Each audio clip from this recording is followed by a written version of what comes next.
Hey guys, and welcome back to our YouTube channel. Today we are going to discuss about how to create discounts and coupon codes in Shopify. So open your app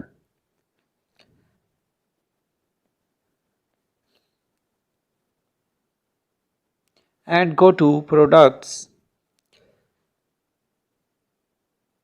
Select the gift cards icon and click the add button. Issue a gift card. Okay. So if you can click on tick button, it is just created. Gift card successfully issued.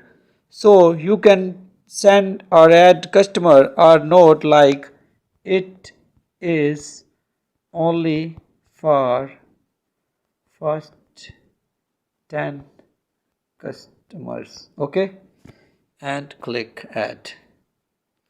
Okay, so this card is issue.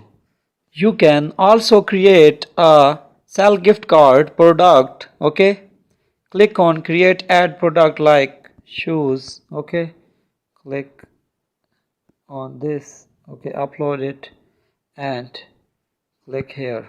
Okay, it is just created. Wait for a while and here it is. Okay, so I hope you like the video. Stay tuned for more tutorial. Thanks for watching. Take care.